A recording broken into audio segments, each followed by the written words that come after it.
मैं ब्याह कर अपने ससुराल आई तो मेरी सास मेरी नंद से कहने लगी कि दुल्हन को उसके कमरे में छोड़ आओ। मेरी नंद ने मुझे सहारा दिया और मेरा भारी भरकम लहंगा संभाला और मुझे एक कमरे के दरवाजे तक ले गई।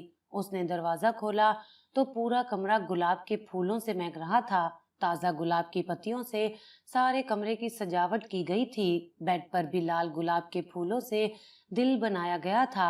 मेरी नंद चंद लम्हे दरवाजे में खड़ी कमरे का जायजा लेती रही, फिर आगे बढ़ी और अपने पांव से तमाम फूलों को रोंदने लगी। उसने बिस्तर पर पड़ी चादर को कोने से पकड़कर झटका तो सारे गुलाब फर्श पर बिखर गए।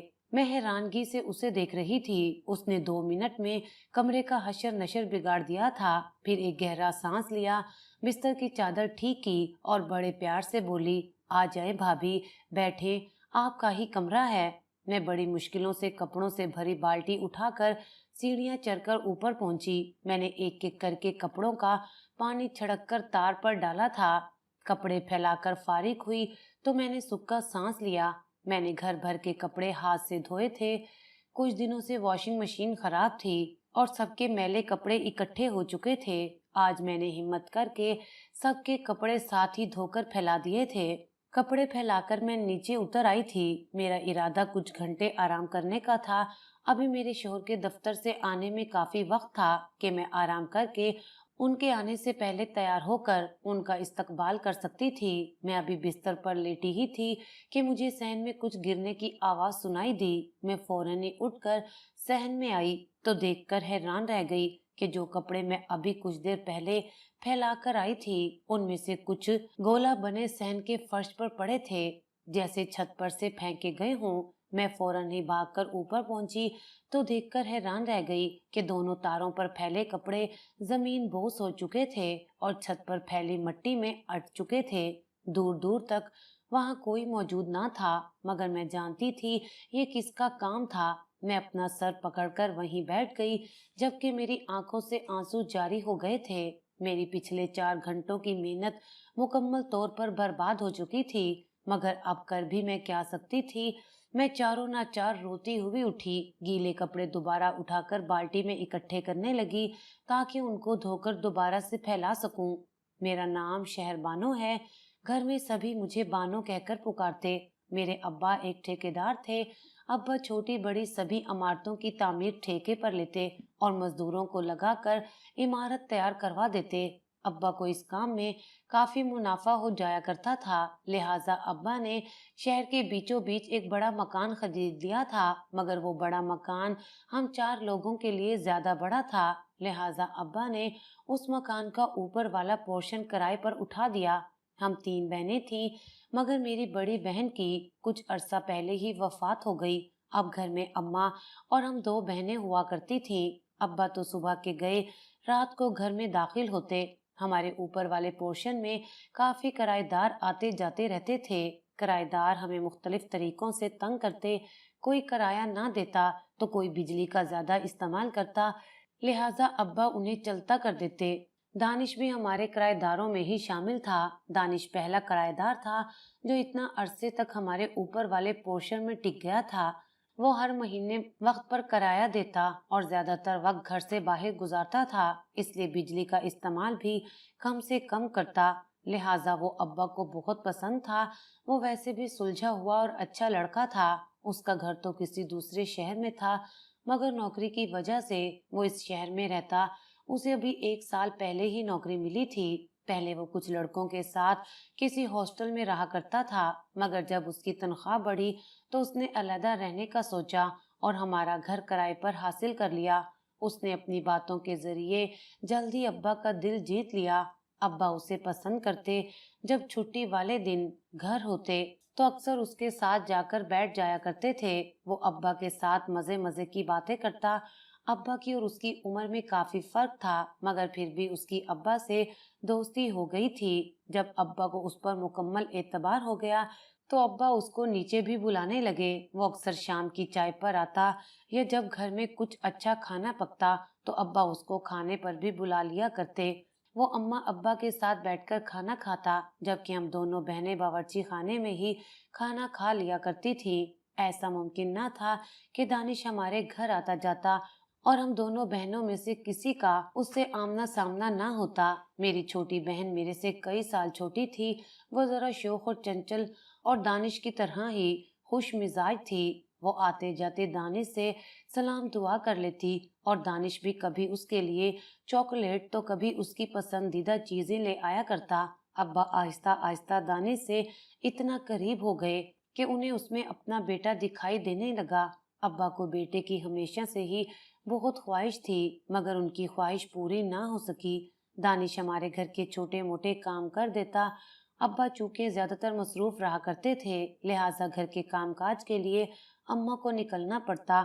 एक दिन अम्मा सब्जी लाते हुए गिर गई, जिससे उनके घुटने में ऐसी चोट आई कि चलना फिरना उनके लिए मुश्किल हो गया। वो घर में तो चल फिर लेती थी, मगर सौदा सलफ के लिए दूर तक जाना उनके लिए मुमकिन नहीं रहा था। ऐसे में वो दानिश को ही कह दिया करती थी और वो दफ्तर से आते हुए घर का सामान ले आता। एक दिन दानिश मेरी छोटी बहन राबी के लिए चॉकलेट लाया, तो उसने उसे एक की बजाय दो चॉकलेट दी और उसको कहा कि एक चॉकलेट बानों के लिए है। राबी ने मुझे ऐसे ही बताया और एक चॉकलेट पकड़ा दी। मुझे दानिश का यूं चॉकलेट भेजना बिल्कुल भी अच्छा नहीं लगा था, लिहाजा मैंने राबी के हाथ उसको चॉकलेट वापस भिजवा दी और उसको कहला भेजा कि मुझे चॉकलेट पसंद नहीं है। ऊपर की सीढ़ियां हमारे सहन में से ही गुजर कर जाया करती थी। जब दानिश के दफ्तर से आने का वक्त होता तो मैं अमूमन अंदर कमरे में ही होती, लिहाजा मेरी और उसकी मुलाकात बहुत कम होती थी। मगर अगले दिन वो दफ्तर से मामूल से जल्दी आ गया था।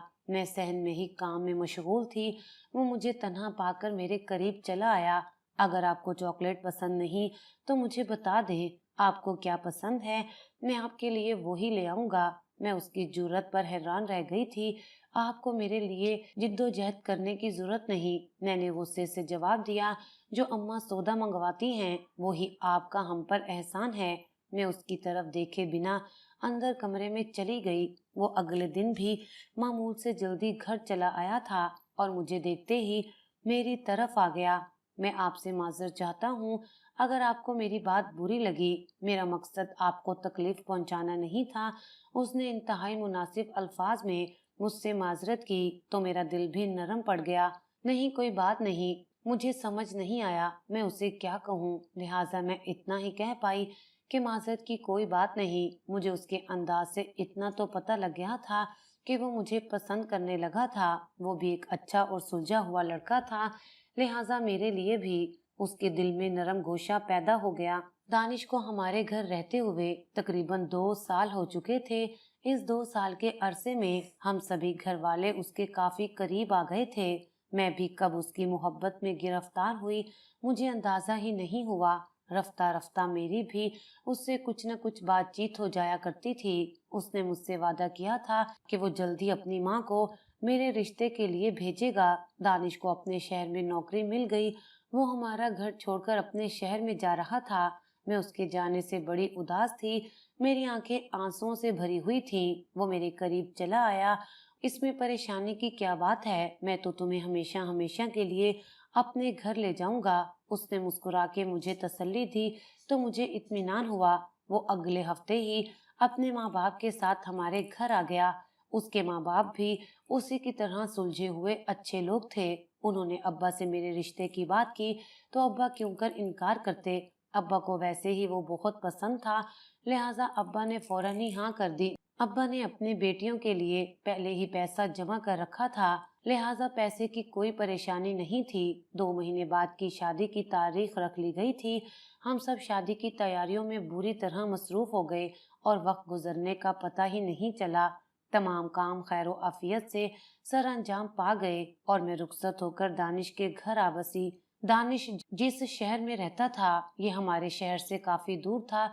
सफर बेहद लंबा था। मैं इतने लंबे सफर से काफी थक गई थी। मैंने अपनी जिंदगी में पहली बार इतना लंबा सफर किया था, क्योंकि हमारे थोड़े बहुत रिश्तेदार जो थे वो हमारे अपने ही शहर में रहते थे, लिहाजा मैं कभी भी शहर से बाहर नहीं गई थी। मेरी सास रस्मों में लगी हुई थी, जबकि मैं आराम करना चाहती थी। उनको शायद मेरे चेहरे से थकन महसूस हो गई। मेरी सास मेरी नंद से कहने लगी कि दुल्हन को उसके कमरे में छोड़ आओ। मेरी नंद ने मुझे सहारा दिया। मेरा भारी भरकम लहंगा संभाला और मुझे एक कमरे के दरवाजे तक ले गई। उसने दरवाजा खोला तो पूरा कमरा गुलाब के फूलों से महक रहा था। ताजा गुलाब की पत्तियों से सारे कमरे की सजावट की गई थी। बेड पर भी लाल गुलाब के फूलों से दिल बनाया गया था। मेरी नंद चंद लम्हे दरवाजे में खड़ी कमरे का जायजा लेती रही, फिर आगे बढ़ी और अपने पाँव से तमाम फूलों को रौंदने लगी। उसने बिस्तर पर पड़ी चादर को कोने से पकड़कर झटका तो सारे गुलाब फर्श पर बिखर गए। मैं हैरान सी खड़ी उसे देख रही थी। उसने 2 मिनट में कमरे का हशर नशर बिगाड़ दिया। फिर एक गहरा सांस लिया, बिस्तर की चादर ठीक की और बड़े प्यार से बोली, आ जाएं भाभी, बैठें, आपका ही कमरा है। मैं अपनी नंद के इस रवैये पर हैरान रह गई। मुझे नहीं मालूम था कि उसने ये सब क्यों किया। मैं हैरत से आंखें फाड़े उसे देख रही थी, जबकि वो मुझे नजरअंदाज करती कमरे से बाहर निकल गई। मैं अभी बिस्तर पर बैठी थी कि दानिश चला आया। वो कमरे में दाखिल हुआ तो हैरत से इधर उधर बिखरे फूलों को देखने लगा। ये सब करने की क्या जरूरत थी? अभी थोड़ी देर तक कमरे को सजा रहने देती। उसने मुझे कहा तो मैं चौंक कर उठ बैठी। ये सब मैंने नहीं किया। फिर किसने किया है? ये तुम्हारी बहन फौजिया ने किया है। मैंने उसे सच बता दिया तो वो हैरत ज़दा रह गया। तुम मुझसे मजाक कर रही हो क्या? उसे मेरी बात पर यकीन नहीं आया। दानिश, मैं तुमसे मजाक क्यों करूंगी? मैंने नहीं किया। ये सब फौजिया ने मेरे सामने किया है। अच्छा चलो छोड़ो, तुम काफी थकी हुई हो, कपड़े चेंज करके आराम कर लो। उसे मेरी बात पर यकीन न आया तो उसने बात बदल दी। मैंने अपनी अमली जिंदगी का आगाज कर दिया था। मेरे ससुराल में मेरी सास ससुर और एक नंद थी, जबकि मेरी 2 नंदें शादीशुदा थी। वो तो हमारी शादी के तीसरे दिन ही वापस अपने घर चली गई थी। मेरी नंद फौजिया अभी तक कंवारी थी, हालांकि वो दानिश से भी बड़ी थी। मेरी सास ने मुझे शादी के अगले हफ्ते ही बावर्ची खाने का रास्ता दिखा दिया। मैंने घर का सारा काम संभाल लिया। मैं इस बात पर हैरान थी कि फौजिया कोई काम नहीं करती थी, मगर वो मेरा काम बिगाड़ने की टोह में लगी रहती थी। मेरे शोहर को मेरे हाथ की बिरयानी बहुत पसंद थी। अक्सर अब्बा के घर जब दानिश खाने पर आता तो मैं उसके लिए बिरयानी बनाया करती थी। दानिश ने मुझसे बिरयानी की फरमाइश की तो मैं भी फौरन ही काम में जुट गई। मैंने अपनी तरफ से मसाला जार डालकर बहुत अच्छी बिरयानी बनाई। आज चूंकि छुट्टी का दिन था, इसलिए दानिश भी घर पर ही था। मैंने मेज पर खाना रखा और सभी को खाने के लिए बुला लिया। खुशबू तो बड़ी अच्छी आ रही थी, बड़ी जोरों की भूख लग रही थी। दानिश ने खुशबू सूंघते हुए पहला चम्मच ही मुंह में रखा, मगर उसने फौरन ही वापस उगल दिया। ये क्या बनाया है? उसने हैरत से मेरी तरफ देखा तो मैं भी हैरान रह गई। मैंने अपनी प्लेट से चम्मच उठाकर मुंह में रखा तो मुझे भी वापस उगलना पड़ा। बिरयानी में मिर्चें इस कदर तेज थी कि निकलना मुहाल था। मैं हैरान थी। मैंने तो बिल्कुल माप कर मसाले जाट डाले थे। शायद मुझे यहाँ के चम्मच का अंदाजा नहीं था, मगर फिर भी मेरा अंदाजा इस कदर बुरा नहीं था कि खाने में मिर्च इस कदर तेज हो जाए। कोई बात नहीं, मैं बाजार से कुछ ले आता हूँ, ऐसा हो जाता है। दानिश ने मुझे तसल्ली दी और बाजार से खाना लेने चल दिया। उस दिन तो हम सब ने बाजार का आया हुआ खाना खा लिया, मगर अब अक्सर ही ऐसा होने लगा। मैं पूरे ध्यान से खाना बनाती, मगर कभी मिर्चें तेज होती तो कभी नमक और कभी इस कदर पानी होता कि निवाले पर सालन लगना ही मुहाल होता। मैं परेशान थी कि ये सब क्या हो रहा है। दानिश भी हैरान था। वो तो शुक्र था कि उसने अब्बा के घर मेरे हाथ का खाना खाया हुआ था, वरना वो भी मेरी सास की तरह यही समझता कि शायद मुझे खाना पकाना ही नहीं आता। मेरी सास ने तो 2 हफ्ते बाद ही मेरे सामने हाथ जोड़ दिए थे। देखो बहू, कल से खाना मैं ही पका लिया करूंगी, तुम कोशिश ना ही करना तो बेहतर है। उनके लहजे में इस कदर तंज था कि मैं शर्म से पानी पानी हो गई। मैं खाना पकाने से तो गई, मगर मेरे बाकी कामों में भी यही मामला था। मैं जो भी काम करती, कुछ देर बाद उलट होता। कभी मेरा कमरा मुझे बिखरा हुआ मिलता, जो मैंने कुछ देर पहले ही समेटा होता। कभी दानिश के कपड़े जो मैंने अभी इस्त्री करके रखे होते, गोला बने किसी मेज के नीचे से मिलते।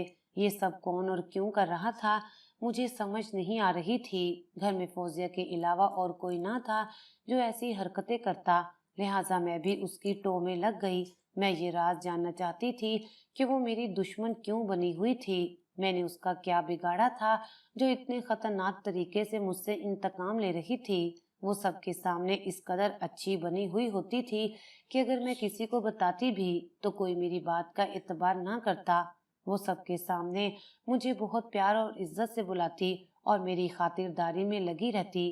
खाने की मेज पर भी वो मुख्तलिफ चीजें उठा उठा कर मेरे सामने करती कि भाभी आप ये खाएं, आप वो खाएं। मैं उसके रवैये पर हैरान थी। वो किस कदर मुनाफिक थी कि सबके सामने मेरे साथ इतने अच्छे तरीके से बात करती मगर मेरी पीठ पीछे मेरी चीजों को बिगाड़ देती थी। घर में कोई जिन भूत तो थे नहीं जो ये काम करते। आज फौजिया को देखने कुछ मेहमान आ रहे हैं, तुम बावर्ची खाने में मेरी मदद करवा देना। मैं जैसे ही कमरे से बाहर निकली, मेरी सास ने मुझे बताया तो मैं मेहमानों की आमद की तैयारी में लग गई। मेरी सास ने हर चीज खुद ही तैयार की, मैं बस उनकी मदद करवाती रही। मेहमानों के आने के बाद भी मैं ज्यादा वक्त बावर्ची खाने में बैठी रही क्योंकि मैं नहीं चाहती थी कि कोई चीज खराब हो और मेहमान नाराज होकर जाएं। दरअसल मैं चाहती थी कि फौजिया को लड़के वाले पसंद कर जाएं और उसकी जल्द अज जल्द शादी हो और वो इस घर से रुखसत हो क्योंकि उसने मेरी जिंदगी अजाब करके रखी हुई थी। सब कुछ बिल्कुल ठीक हो गया था। मेहमान भी खुशी खुशी वापस लौट गए थे। मैं भी खुश थी। आज उसने कोई गड़बड़ नहीं की थी। इसका मतलब था कि फौजिया भी इस शादी के लिए तैयार थी। मैंने मेज पर खाना लगाया तो मैं फौजिया को बुलाने उसके कमरे में चली गई। वो फोन पर किसी से बात करने में मशगूल थी। दानिश उसे तलाक देने वाला नहीं। मैंने बहुत कुछ करके देख लिया। अब जो करना है तुमने करना है। मैं कुछ नहीं जानती। उसकी बात सुनकर मैं धक से रह गई थी। ना जाने वो किससे बात कर रही थी मगर वो मुझे दानिश से तलाक क्यों दिलवाना चाहती थी। मैं कमरे में दाखिल हुई तो उसने जल्दी से फोन बंद कर दिया मगर मेरे कान जो कुछ सुन चुके थे मैं उस पर यकीन करने को तैयार ना थी। इसलिए मैंने उससे डायरेक्ट ही पूछ लिया, तुम क्यों मुझे तलाक दिलवाना चाहती हो? मैंने आखिर तुम्हारा क्या बिगाड़ा है? मेरी बात सुनकर वो हैरान रह गई। मैं आपको तलाक क्यों दिलवाऊंगी? भाभी आप कैसी बातें कर रही हैं? वो फिर से वैसी मासूम बन गई थी जैसे वो सबके सामने बनती थी। देखो फौजिया, मैं सब जानती हूँ, तुम जो कुछ करती रही हो, पर आज तुम्हें मुझे सच सच बताना ही होगा। भाभी मैं आपकी बात नहीं कर रही थी। वो हमारी यूनिवर्सिटी का लड़का दानिश, उसने हमारी ही हम जमात से शादी की थी। मैं उसकी बात कर रही थी। उसने इतने आराम से बात बनाई कि मैं कुछ ना कह सकी और चुपचाप उसके कमरे से वापस पलट आई। फौजिया मेरी सोच से भी ज्यादा होशियार थी। उसने आज तक मुझे कोई ऐसा मौका ही नहीं दिया था कि मैं उसे रंगे हाथों पकड़ सकती। मगर मैंने भी ठान ली थी कि मैं अब उसका राज फाश करके ही रहूंगी। आखिर कब तक वो मुझे यूं ही अपनी ज्यादती का निशाना बनाती रहेगी? दानिश को मेरे हाथ की रसमलाई बहुत पसंद थी। रसमलाई बनाकर फ्रिज में ठंडी होने रख दी मगर मुझे मालूम था कि फौजिया जरूर कोई गड़बड़ करेगी। लिहाजा मैं दानिश को लिए अपने कमरे में छुपकर खड़ी हो गई। वो भी हैरान था कि ये सब क्या हो रहा है मगर मैंने उसको चुप रहने का इशारा किया। थोड़ी ही देर में फौजिया दबे कदमों से मुझे बावर्ची खाने की जानिब जाती दिखाई दी तो मैं भी दानिश का हाथ पकड़े उसके पीछे पीछे चली आई। उसने मेरी तवक्का के मुताबिक सबसे पहले फ्रिज में से डोंगा निकाला और इधर उधर देखते हुए उसे शेल्फ पर रखा। मैं और दानिश खिड़की के बाहर खड़े थे। फौजिया ने नमक का डब्बा निकाला और रसमलाई के डोंगे में तकरीबन आधा डब्बा नमक का डाल दिया। उसने नमक डालकर जैसे ही डोंगा उठाया मैं दानिश का हाथ पकड़कर बावर्ची खाने में दाखिल हो गई। यूं रंगे हाथों पकड़े जाने पर उसके चेहरे की रंगत पीली पड़ गई। उसके पास कोई बहाना ना था जो उस वक्त बनाती। मैंने वहीं खड़े खड़े उसके सामने दानिश को उसकी तमाम कारस्तानियां सुना दी जो मेरे साथ करती रही थी। ये आप क्या कह रही हैं भाभी? मैंने ऐसा कभी नहीं किया। वो वैसे ही मासूम बन गई और वो उसी बनावटी लहजे में बोली जिसमें वो अक्सर मुझसे बात किया करती थी। मगर दानिश ने सब कुछ अपनी आंखों से देख लिया था। अब वो उस पर एतबार करने वाला नहीं था। तुम ये सब कुछ सरमद के लिए कर रही हो? उसने गुस्से से पूछा तो मैं चौंक गई जबकि फौजिया चीख उठी, हाँ मैं उसी के लिए कर रही हूँ। तुम्हारी वजह से मेरा रिश्ता टूटा है, वरना आज मैं भी अपने घर की होती। उसका लहजा इस कदर बुलंद था कि मैं हैरान रह गई। मैंने आज तक कभी उसे इतने बुलंद लहजे में बात करते नहीं देखा था। वो तो हमेशा से ही बहुत धीमे अंदाज में बात करती, मगर उसका असली रूप अब सामने आया था। तुम सीधी तरह इस लड़की को तलाक दो और कौसर से शादी करो, ताकि मेरा और सरमद का रिश्ता भी दोबारा जुड़ जाए। उसने उंगली उठाकर दानिश को हिदायतनामा जारी किया। ये सब क्या हो रहा है? मेरे सास ससुर भी वहीं आ गए। ये चाहती है कि मैं फौजिया को तलाक दूं, इसलिए आज तक ये फौजिया के काम बिगाड़ती आई है। दानिश ने एक ही सांस में मेरी सास ससुर को सारी हकीकत बता दी। वो भी परेशान थे। तुम ये सब कुछ करती रही हो, तुम्हें शर्म नहीं आई? मेरी सास ने उसे डांटा तो वो डीठ बन गई। और जो कुछ मेरे साथ इसने किया वो आपको नजर नहीं आता? आप तो अपनी बहू को अपनाकर खुश हो गई हैं। जो ये अपनी पसंद से लड़की ले आया है, आपको अपनी बेटी की उदासी और उसका उजड़ापन नजर नहीं आता? वो हलक के बल चीख रही थी। उसकी आंखों से आंसू जारी हो गए। देखो फौजिया, अगर मुझे कौसर से ही शादी करनी होती तो मैं पहले ही कर लेता। दानिश ने अब की बार उसे धीमे लहजे में समझाना चाहा था। शायद उसके आंसू दानिश के दिल को नरम कर गए थे। तुम्हें क्या लगता है कि मैं शहरबानों से शादी करके इसको तलाक दूंगा और फिर कौसर से शादी करूंगा? ऐसा मुमकिन नहीं है। तुम सरमद को भूल जाओ और जो तुम्हारे लिए रिश्ते आ रहे हैं उनके लिए हाँ कर दो। ऐसा कभी नहीं होगा। मैं सरमद के अलावा किसी और से शादी नहीं करूंगी, और अगर तुमने इसको तलाक देकर घर से ना निकाला तो मैं इसको जान से मार दूंगी। उसने सकाफियत से मेरे चेहरे पर नजर गाड़ कर कहा। मैं लरस कर रह गई। वो वहां से गुस्से में बल खाती चली गई थी। कौसर कोई गैर नहीं बल्कि मेरे सगे ताया की बेटी है, दानिश धीमे लहजे में बोला था। दरअसल मेरा और फौजिया का रिश्ता वट्टे सट्टे की बुनियाद पर ताया के घर तय था। फौजिया सरमद को बेतहाशा चाहती थी, मगर मुझे कौसर एक आंख नहीं भाती थी। ना तो वो पढ़ी लिखी थी और ना ही उसके अंदर कोई सलीका तरीका था, बल्कि वो बेहद झगड़ालू और फसादी लड़की थी। इसलिए मैंने शादी से साफ साफ इनकार कर दिया।